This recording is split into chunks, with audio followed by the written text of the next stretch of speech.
Hello दोस्तों, मैं आपका गाइड आपका दोस्त अनुराग पांडे और आप देख रहे हैं हमारा यूट्यूब चैनल। मध्यकालीन भारत में मुगल साम्राज्य चल रहा था, जिसमें अभी तक शाहजहां के बारे में बताया गया है। आज की वीडियो में हम औरंगजेब के बारे में देखेंगे। औरंगजेब जो कि शाहजहां का पुत्र है। औरंगजेब के बारे में एक प्रश्न आता है कि औरंगजेब जो गद्दी प्राप्त किया वो ज्येष्ठ पुत्र के उत्तराधिकार के नियम के अनुसार प्राप्त किया था। तो ये स्टेटमेंट गलत होता है, ठीक है। सही होता है कि उसने तलवार के बल पर गद्दी प्राप्त की थी, ठीक है। औरंगजेब के बारे में इनका शासनकाल है 1658 से लेके 1707 तक, मतलब आधुनिक भारत की शुरुआत जहां से मानी जाती है भारतीय इतिहास में, तब तक औरंगजेब का शासनकाल रहता है, ठीक है। इसके बाद इनका जन्म हुआ है 1618 में। शाहजहां के पुत्र हैं। शाहजहां के 4 पुत्र थे। 4 पुत्र में कौन? मुराद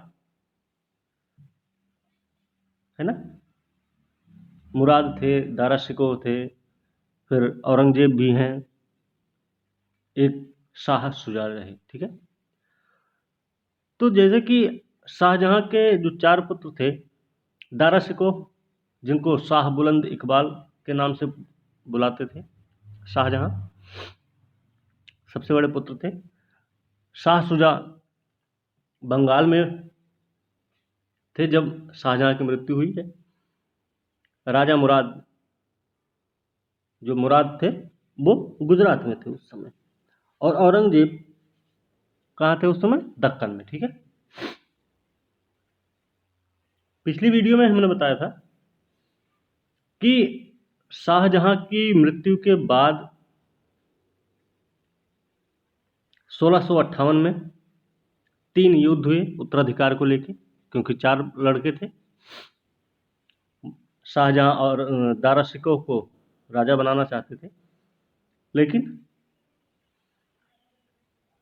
औरंगजेब दक्कन का सूबेदार था, तो वो खुद बनना चाहते थे राजा, और उन्होंने 3 युद्ध लड़े उत्तराधिकार के लिए, जिसमें पहला युद्ध धर्मट का रहा। उसके बाद सामूगढ़ का युद्ध 1658 में ही धर्मट का युद्ध हुआ। तो धर्मट के युद्ध में उन्होंने बताया था दारा शिकोह और औरंगजेब के बीच में हुआ था। ये 15 अप्रैल 1658 को, कल ही हमने ये बताया था। इसमें दारा शिकोह पराजित हुआ। अब दूसरा हमने बताया था सामूगढ़ का युद्ध, जो कि 29 मई 1658 को हुआ था। पिछली वीडियो में ये सब हमने बता रखा, ठीक है। इसमें भी दारा औरंगजेब के बीच हुआ, और इसमें भी दारा की हार हुई। और अंतिम युद्ध, तीसरा और अंतिम युद्ध था उत्तराधिकार को लेके देवरई का युद्ध, जो कि मार्च 1659 में हुआ, ठीक है। इसमें भी दारा पराजित हुए, और उन्होंने इस्लाम धर्म की अवहेलना करने के अपराध में 1659 में हत्या कर दी गई। किसकी? दारा शिकोह की, ठीक है। फिर हमने एक बताया था कि दारा शिकोह अपना निर्वासित जीवन कंकवाड़ी किला में बिताया था, जिसका निर्माण जय सिंह द्वितीय ने किया था। कंकवाड़ी किला अलवर, आज के अलवर जिले में राजस्थान में स्थित है, और इसका निर्माण किया था जय सिंह सेकंड ने, ठीक है। ये सारी चीजें हमने पिछली वीडियो में बता रखी है। आज के वीडियो हम देखेंगे औरंगजेब के बारे में। तो आइए शुरू करते हैं आज का वीडियो, और वीडियो को अंत तक जरूर देखें। वीडियो को लाइक शेयर कमेंट करना ना भूलें, साथ ही चैनल को सब्सक्राइब कीजिए। चलिए शुरू करते हैं आज का चैप्टर। तो औरंगजेब का जन्म हुआ है 1618 में, ठीक है। इनका 1637 में इनकी शादी होती है, निकाह। इनका निकाह जो होता है वो है दिलरास बानो बेगम, दिलरास बानो बेगम के साथ इनका निकाह हो जाता है। ठीक है। वो भी फारस के राजघराने की महिला थी, तो दिलरास बानो बेगम के साथ औरंगजेब का निकाह होता है।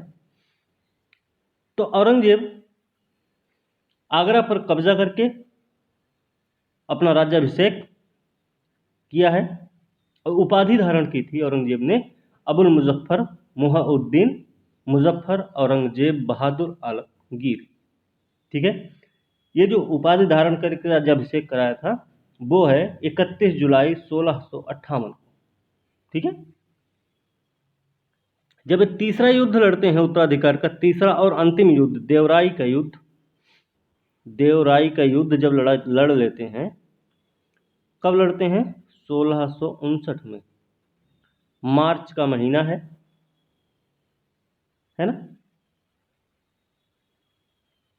मार्च के महीने में लड़ते हैं देवराई का युद्ध, मार्च 1659 में। इसके बाद जब यहाँ पे विजय हो जाते हैं, इनकी जीत हो जाती है, तो औरंगजेब 15 मई 1659 को अपना राज्याभिषेक कहाँ करवाते हैं? दिल्ली में। दिल्ली में प्रवेश किए और यहाँ पे इस महल में इनका दूसरी बार राज्याभिषेक होता है, दिल्ली में। ठीक है। तो दिल्ली में जो राज्याभिषेक हुआ है इनका 5 जून को किया गया।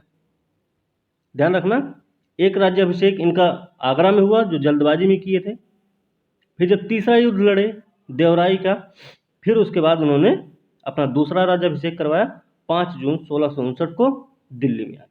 ठीक है। चलिए, ये प्रश्न बार बार आता है, ज्येष्ठ पुत्र के उत्तराधिकार के नियम के आधार पर नहीं बल्कि औरंगजेब ने तलवार के बल पर मुगल गद्दी प्राप्त की थी। ठीक है। इनका 2 बार राज्याभिषेक हुआ, यहाँ पे बताया गया। एक हुआ है 31 जुलाई 1658 को दिल्ली में,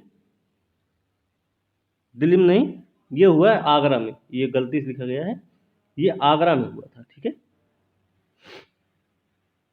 और दूसरा हुआ 1659 15 जून को खजवा और देवराई युद्ध में सफल होने के बाद। ठीक है। चलिए आगे चलते हैं। धारमट के युद्ध हमने बताया था युद्ध के बारे में। इसमें मुराद जो है औरंगजेब की तरफ से रहते हैं, मुराद गुजरात के जो थे सूबेदार। ये धर्मट कहाँ पड़ता है, इस पर प्रश्न आता भी है। ये उज्जैन के पास पड़ता है, धर्मट का, धर्मट। ठीक है। तो मुराद और औरंगजेब की संयुक्त सेना थी जो कि धर्मट के युद्ध में, उज्जैन के पास धर्मट के युद्ध में 15 अप्रैल 1658 को जोधपुर के राजा थे जसवंत सिंह और दारा शिकोह की संयुक्त सेना के बीच हुआ था और इसमें औरंगजेब की जीत हुई थी। ठीक है। तो मुराद और औरंगजेब की सेना एक तरफ, दूसरी तरफ जोधपुर के राजा जसवंत सिंह और दारा शिकोह की सेना थी। ठीक है। लेकिन विजय किसकी हुई? औरंगजेब की। ठीक है। दूसरा युद्ध हुआ सामूगढ़ का, उत्तराधिकार का युद्ध चल रहा। दूसरा युद्ध हुआ है, ये 15 अप्रैल 1658 को हुआ, तो 1658 में ही 29 मई को हुआ है दूसरा युद्ध सामूगढ़ का। इसमें भी औरंगजेब और मुराद एक साथ होते हैं और दारा शिकोह इस समय अलग है, अकेले हैं। तो ये युद्ध दारा शिकोह की सेना और औरंगजेब मुराद की सेना के बीच हुआ, जिसमें दारा फिर से पराजित हो गई। ठीक है। सुलेमान शिकोह कौन है? ये हैं दारा के लड़के, दारा के पुत्र हैं ये, जिसको शाह बुलंद इकबाल भी शाहजहां बोलते थे। तो सुलेमान शिकोह श्रीनगर के गढ़वाल शासक थे, पृथ्वी सिंह के यहाँ पे शरण ली थी इन्होंने। ठीक है। तो सुलेमान शिकोह श्रीनगर के गढ़वाल शासक पृथ्वी सिंह के यहाँ शरण ली, जिसे बाद में मेदिनी सिंह जो था वो पृथ्वी सिंह का पुत्र है, पृथ्वी सिंह का उत्तराधिकारी है मेदिनी सिंह। इसने क्या किया कि सुलेमान शिकोह को औरंगजेब को सौंप दिया लाके, और सुलेमान को ग्वालियर के किले में कैद करके अफीम खिला के मार दिया गया था। ठीक है, बताते हैं। अगर आपने ग्वालियर का किला देखा है तो वहाँ पे एक अंधेरा सा कमरा है, बहुत अंधेरा रहता है, उसमें कुछ दिखता नहीं है। वहाँ से आज भी चीखें सुनाई देती हैं। ठीक है, इस वाले कमरे से। ठीक है ना, तो ये कभी आप जाएं तो वहाँ तो वो देखें ज़रूर। ठीक है, तो ये, और ये किला किसने बनवाया, ग्वालियर का किला? ये आपके लिए प्रश्न है कि ग्वालियर के किले का निर्माण किसने करवाया था? अकबर के समय में ही था, वो बनवाया गया था। अब इससे ज़्यादा नहीं बता सकते आपको। ठीक है, बताना आपको।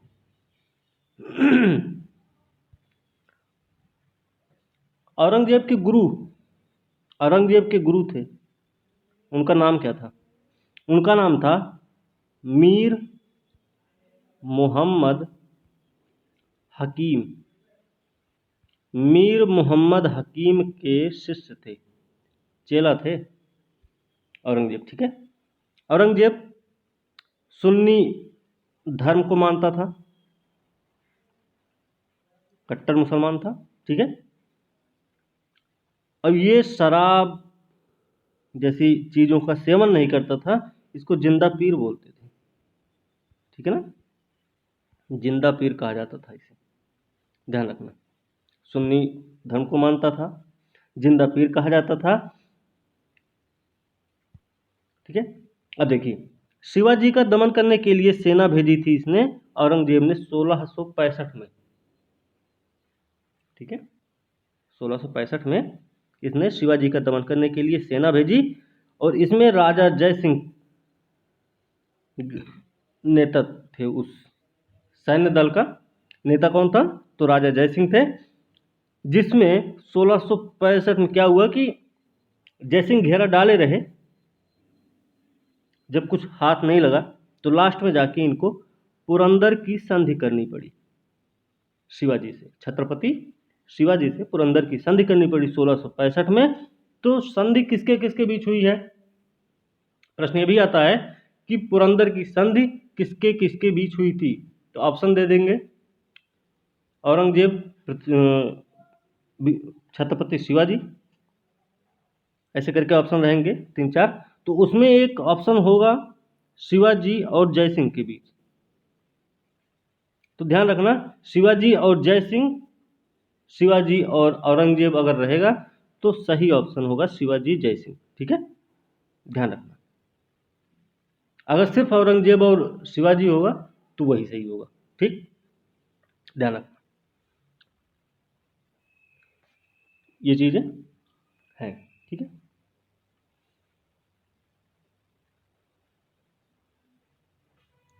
एक बार 1666 में शिवाजी आए थे औरंगजेब से मिलने। कहाँ मिलने आए? आगरा में। आगरा किला है ना, तो आगरा के किला में दीवाने आम है, वहाँ पे शिवाजी उपस्थित हुए थे औरंगजेब के सामने। तो यहाँ पे शिवाजी को कैद कर लिया गया, और कैद करके इनको जयपुर भवन में रखा गया था। ठीक है, ध्यान रखना कि 1666 में औरंगजेब के समक्ष दीवाने आम में, आगरा किले के दीवाने आम में मिलने आए थे शिवाजी, जहाँ पे उनको कैद कर लिया गया था। ठीक है, ये चीज़ें याद होनी चाहिए। हमने दो चीज़ बताई थी। एक हमने बताया था, दो गुरुओं की हत्या हुई थी, सिख गुरुओं की हत्या हुई थी दो। एक तो जहांगीर के समय में,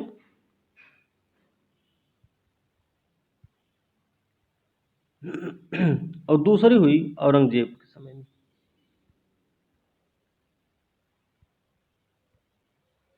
इनके समय में जो हत्या हुई है जो गुरु की, सिख गुरु की, उसमें क्या था कि खुसरो का विद्रोह हुआ था, हमने बताया था। तो खुसरो के विद्रोह में गुरु अर्जुन देव ने खुसरो की सहायता की थी।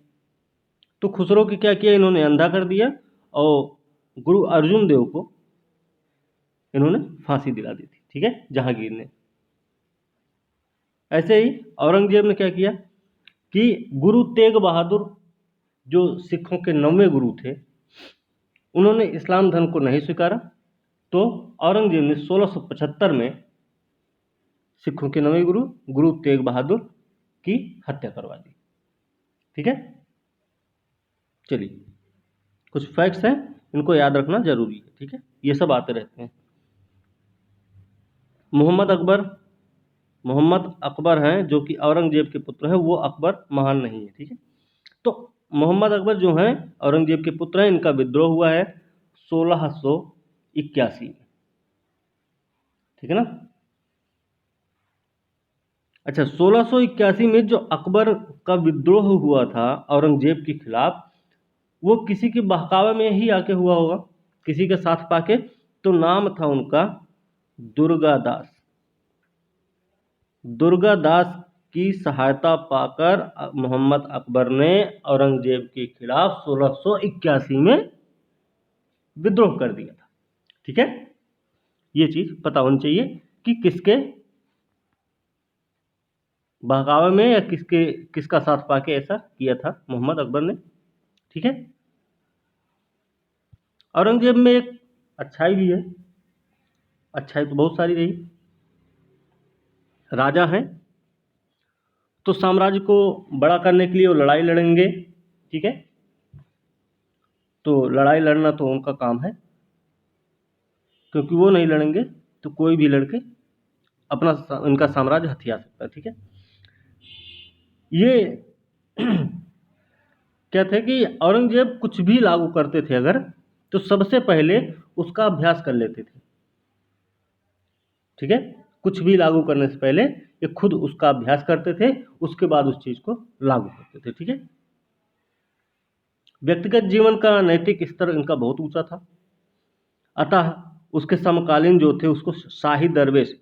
अच्छा, शाही दरवेश क्यों बोलते थे? शाही दरवेश इसलिए औरंगजेब को कहा जाता था क्योंकि औरंगजेब का व्यक्तिगत जीवन का जो नैतिक स्तर था वो बहुत ऊंचा था, ठीक है, इसलिए इसे शाही दरवेश कहा जाता है, ठीक है, ध्यान रखना। और मुसलमान जिंदा पीर कहते थे, ये तो हमने बताया, जिंदा पीर कहते थे। बीजापुर 1686, ये क्या है? गोलकुंडा 1687 पर आधिपत्य स्थापित किया था इन्होंने, ठीक है ना। तो बीजापुर 1686 में अधिकार किया गोलाकुंडा पर। 1687 में जिसका शासक कुली कुतुब शाह था। इस बार पीसीएस का प्रश्न भी था ये, ठीक है, पीसीएस का प्रश्न था, गोलकुंडा कुली कुतुब शाह से संबंधित प्रश्न था इस बार, ध्यान से उसको देखेंगे तो वो है उसमें, ठीक है।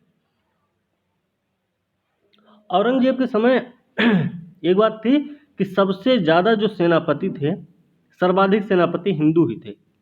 वो अकबर के समय में जितने हिंदू सेनापति थे उनसे भी ज्यादा, और अकबर और शाहजहां के काल से भी ज्यादा हिंदू सेनापति औरंगजेब के समय में थे। इसलिए ऐसा नहीं कह सकते कि वो सिर्फ इस्लाम धर्म को या मुसलमान को ही अपने यहाँ रखते थे, ठीक है। तो सबसे ज्यादा हिंदू सेनापति औरंगजेब के समय में थे, जो कि अकबर और शाहजहां के काल से भी ज्यादा थे, ठीक है। चलिए,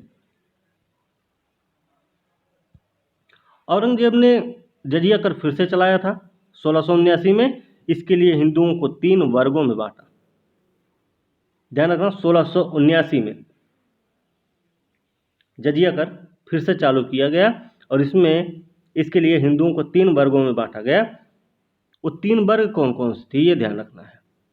पहला वर्ग था 200 दिरहम प्रतिवर्ष से अगर कम की इनकम है किसी की, तो वो 12 दिरहम प्रतिवर्ष देंगे कर के रूप में, ठीक है। 200 से कम वाले 12 दिरहम प्रतिवर्ष, 200 से 10,000 दिरहम वाले 24 दिरहम प्रतिवर्ष, कर देंगे, और 10,000 से जो अधिक वाले हैं उनका 48 दिरहम प्रतिवर्ष कर था उनके लिए। ठीक है,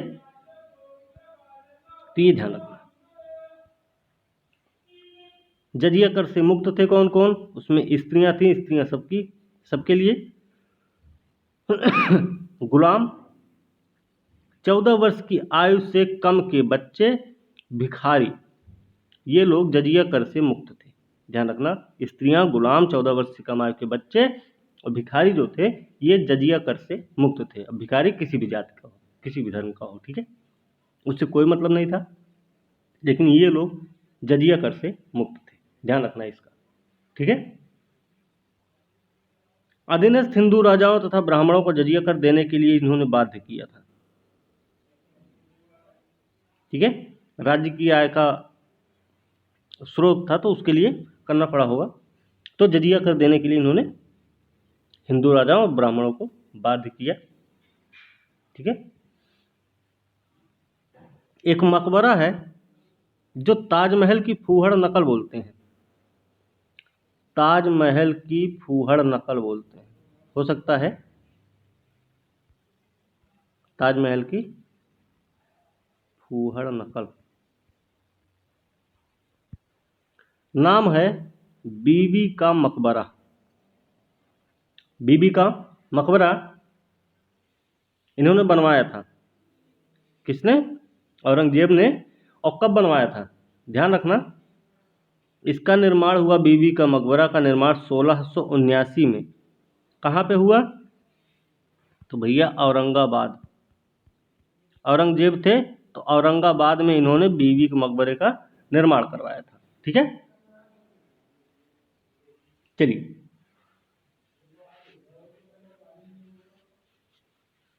ये चीज हो गई। चलिए आगे देखते हैं।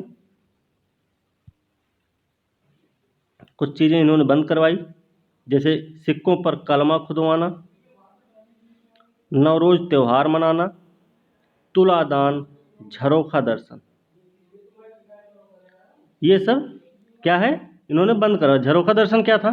झरोखा दर्शन जैसे मान लीजिए कोई राजा है, वो क्या खिड़की खोल के अपनी जनता को दर्शन वर्शन देता रहा होगा, तो वो सब इन्होंने बंद करवा दिए। ये सब काम नहीं होगा यहाँ पे। ठीक है, तो इस तरीके से कुछ रहा होगा। हिंदुओं का तिलक लगाना भी बंद हुआ। वैश्याओं को शादी करने या फिर देश छोड़ने का आदेश दे दिया गया। दरबार में बसंत, होली, ठीक है, वसंत, होली, दिवाली सब मनाना बंद। ठीक है ना, तो दरबार में बसंत, होली, दिवाली मनाना ये सब बंद। वैश्याओं को शादी करने, देश छोड़ने का आदेश, हिंदुओं का तिलक लगाना बंद, नवरोज त्योहार, कलमा खुदवाना सिक्कों पर, तुलादान, झरोखा दर्शन, ये सब औरंगजेब ने ही बंद करवाया था। ध्यान रखना ये सब का। ठीक है, अच्छे से ये देखिए इसके बारे में बताया गया है। राबिया उद दौरानी का मकबरा भी बोलते हैं इसे। ठीक है, राबिया उद दौरानी का मकबरा, इसी को बीबी का मकबरा भी कहते हैं। औरंगजेब ने औरंगाबाद में कराया। ताजमहल की जो नकल है बीबी का मकबरा भी कहा जाता है। हमने पिछली वीडियो में ही बताया था कि जो दिल्ली की मोती मस्जिद है उसका निर्माण औरंगजेब ने करवाया था। और आगरा के मोती मस्जिद का निर्माण किसने करवाया था, ये आपको बताना है। ठीक है, जहां आरा बहन थी इनकी, जिनका झुकाव इन्हीं की तरफ था, वो इनको इतला मतलब इनको संदेश भेजा करती थी बराबर कि दिल्ली में क्या घटित हो रहा, क्या हो रहा, क्या नहीं हो रहा, ये सब बताते रहती थी ये।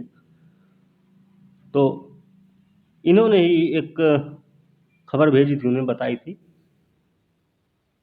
कि मतलब शाहजहां के बारे में कि उनकी मृत्यु हो चुकी है, और आपको नहीं, शाहजहां के बारे में बताया था कि वो आपको मिलने के लिए बुला रहे हैं, लेकिन उन्होंने अपनी सारी सेना तैनात कर रखी, आप जैसे ही महल में प्रवेश करेंगे आपकी हत्या कर दी जाएगी, ऐसा ये संदेश भिजवाई थी।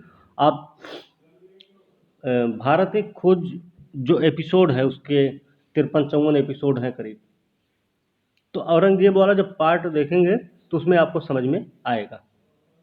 ठीक है, तो कहीं किसी दर्शन के बहाने वो निकलती थी तो इनसे मिलती जुलती थी, अपना बातचीत करती। बहन थी इनकी, तो इनको एक उपाधि प्रदान की थी औरंगजेब ने, नाम है साहिबात उज जमानी। ठीक है, साहिबात उज जमानी। जहां आरा, जो कि औरंगजेब की बहन थी, इनको उपाधि प्रदान की थी औरंगजेब ने। ठीक है।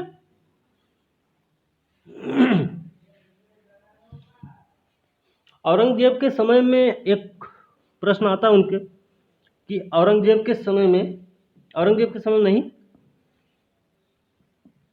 किस मुगल शासक के समय में जाटों का विद्रोह फैला? तो आपको बताएं, आगरा, मथुरा वाला एरिया जो है हमारा। ठीक है, ये यहां पे जाटों का विद्रोह हुआ था, जाटों का विद्रोह यहां पे हुआ था। ठीक है, और ये जाटों का जो विद्रोह था वो औरंगजेब के ही समय में हुआ था। अब ये जो जाट विद्रोह है, इसका नेता भी कोई रहा होगा। औरंगजेब के समय में जो जाट विद्रोह हुआ, उसका नेता भी कोई रहा होगा। तो नेता थे, नाम उनका है गोकुला और राजा राम। दो लोग हैं जाट नेता इस यहाँ पे। ठीक है,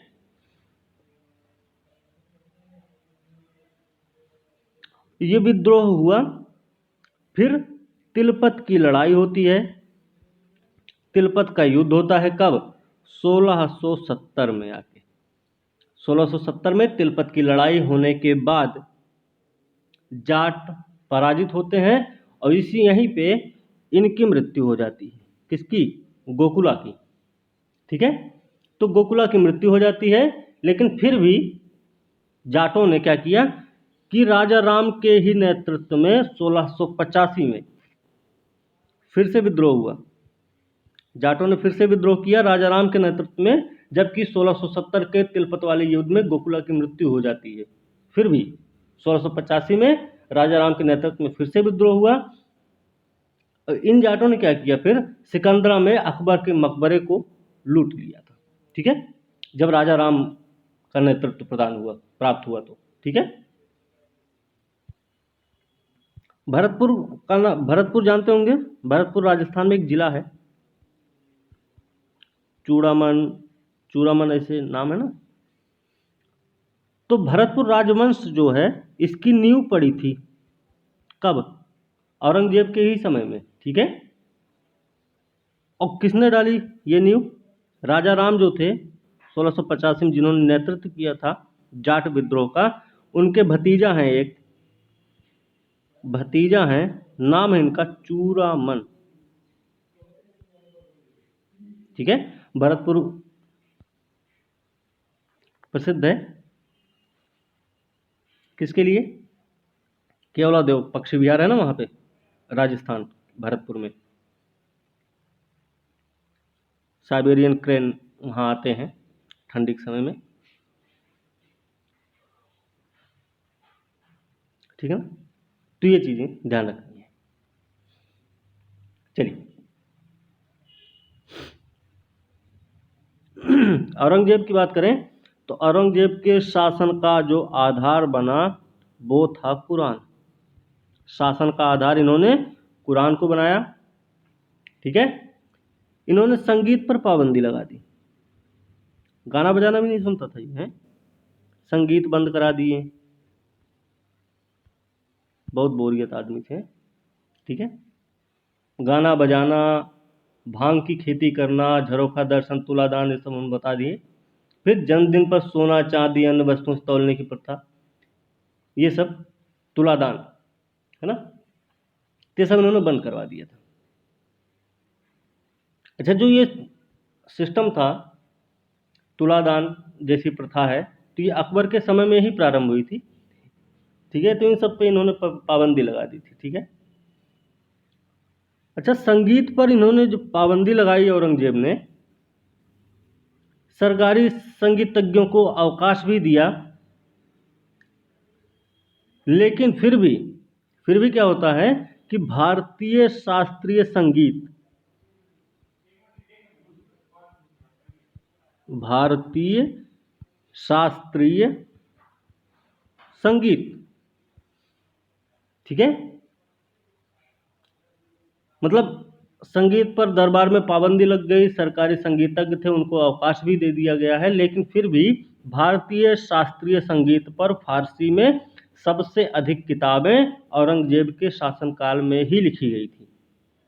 और कहा जाता है कि ये खुद भी बीड़ा बजाता था, बीड़ा वादक था ये औरंगजेब खुद। ठीक है, औरंगजेब खुद भी बीना वादक था। ठीक है,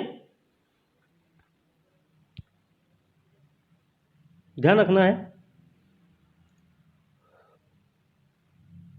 औरंगजेब ने 1665 में एक आदेश पारित किया था,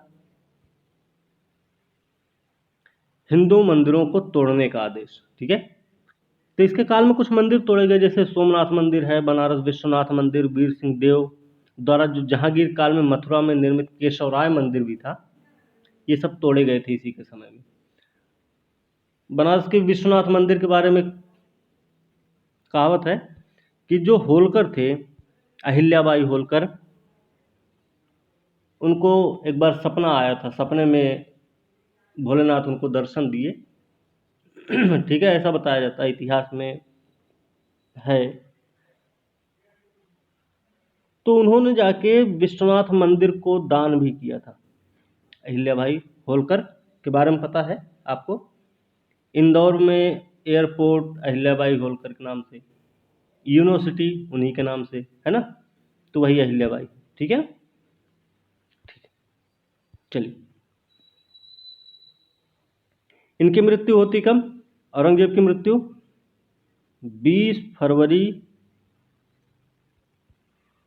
1707, 20 फरवरी 1707 को हुई है। कहाँ? इनकी मृत्यु जब हुई तो इनको दफनाया कहाँ गया भाई? इनको दफनाया गया था खुलदाबाद में, खुलदाबाद, ठीक है, में दफनाया गया। तो इनके जो सूबों की संख्या, औरंगजेब के शासन में जो सूबों की संख्या थी वो टोटल 20 थी। ठीक है, ध्यान रखना इसका। ये सारी चीजें थी। एक चीज है कि फ्रांसीसी यात्री थे, एक औरंगजेब के ही समय में आए थे, फ्रांसीसी यात्री थे, नाम है फ्रंकोइस बर्नियर, नाम है इनका। ठीक है, फ्रंकोइस बर्नियर नाम है। ये पेशे से डॉक्टर थे, डॉक्टर अंग्रेजी में बोलते हैं, हिंदी में ही बताएं तो चिकित्सक कहते हैं इनको। ठीक है, तो फ्रंकोइस बर्नियर जो कि औरंगजेब के ही शासनकाल में फारसी यात्री के रूप में आए थे, वो पेशे से एक चिकित्सक थे। ठीक है, ये ध्यान रखना है। दूसरी चीज एक और है कि औरंगजेब ने दारुल हर्ब, जो कि काफिरों का देश, दारुल हर्ब का मतलब क्या होता है? दारुल हर्ब मतलब काफिरों का देश। ठीक है, इसको दारुल इस्लाम में परिवर्तित करना महत्वपूर्ण लक्ष्य था इसका। किसका? औरंगजेब का। ठीक है, चलिए। अच्छा, महाराष्ट्र में जन्मे एक संत थे, नाम है समर्थ रामदास। समर्थ रामदास औरंगजेब के ही समकालीन थे। ध्यान रखना, ये प्रश्न कई बार आ चुका है। समर्थ रामदास किसके समकालीन थे? तो याद होना चाहिए कि औरंगजेब के समकालीन थे। ठीक है, एक 1755 में हैदर अली ने डिंडीगुल में आधुनिक शस्त्रागार की स्थापना की थी। ये प्रश्न इस बार पीसीएस में आया हुआ था 2020 में। 1755 में हैदर अली ने डिंडीगुल में आधुनिक शस्त्रागार की स्थापना की। तो प्रश्न ऐसे था कि 1755 में डिंडीगुल में आधुनिक शस्त्रागार की स्थापना किसने की थी? तो ऑप्शन था हैदर अली, टीपू सुल्तान, ऐसे करके 4 ऑप्शन थे, तो उसमें हैदर अली का नाम सही था। ठीक है, इसी के साथ आज की वीडियो यहीं समाप्त करेंगे। और उम्मीद है कि वीडियो आपको अच्छे से समझ में आई होगी, जो फैक्ट्स हैं वो आपको याद हुए होंगे। एक बार में अगर नहीं याद हो रहा तो 2 बार देखिए, 2 बार सुनिए, तो इस बड़े आराम से याद हो जाएगा। ठीक है, तो आज की वीडियो हम यहीं समाप्त करेंगे। वीडियो अच्छी लगी तो लाइक शेयर कमेंट जरूर करें, और जो प्रश्न पूछा गया, जो प्रश्न पूछा जाता है उसको आप लोग जरूर बताया करें। इससे आपका फ़ायदा होगा, आपको जानकारी मिलेगी। ठीक है, अगर गलत बताएंगे तो हम उसको सही बताएंगे, नहीं अगर सही बताएंगे तो आपका रिवीजन हो जाएगा। ठीक है, तो वीडियो को लाइक शेयर कमेंट करना ना भूलें, साथ में चैनल को सब्सक्राइब जरूर करें। अगले वीडियो के साथ कल मिलेंगे, तब तक के लिए धन्यवाद।